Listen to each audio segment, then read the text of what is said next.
Bonjour Mathilde. Oui, bonjour. Est-ce que vous pourriez nous rappeler qui vous êtes, s'il vous plaît, vous présenter à nouveau pour nos auditeurs? Alors, j'ai fait des études d'architecture, urbaniste.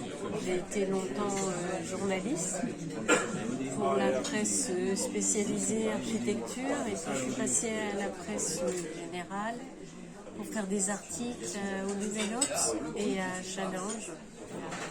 Et puis là, j'écris ce livre et puis je compte bien en écrire d'autres. Ma passion, c'est l'écriture. D'accord, très bien.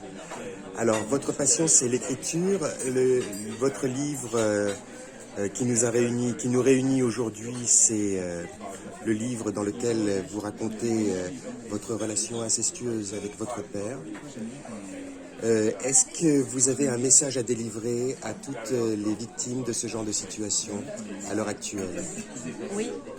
Le message, c'est que je pense qu'il est impossible d'évoluer si on reste seul.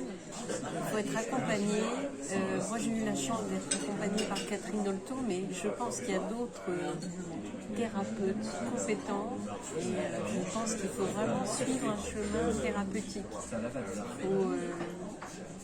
Et donc ça permet de sortir de cette identité de victime et pour vivre dans la réalité sans être positionné comme une victime, mais comme on est des personnes complètement normales à part entière, qu'on soit des femmes ou des hommes. Donc j'en déduis que le travail que vous avez réalisé sur vous-même, notamment en écrivant votre livre, Oui. vous a permis de trouver le chemin de la guérison. Complètement. L'écriture a un effet cathartique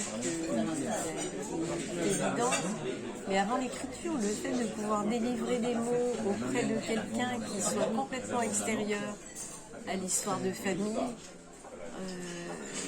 permet de vivre avec son passé sans qu'il soit omniprésent au quotidien et d'avoir une vie comme tout le monde. C'est une histoire de vie, c'est des épisodes de vie, mais il faut pas vivre, on ne peut pas vivre en étant la victime de quelqu'un toute sa vie. C'est mon opinion personnelle, elle n'engage que moi.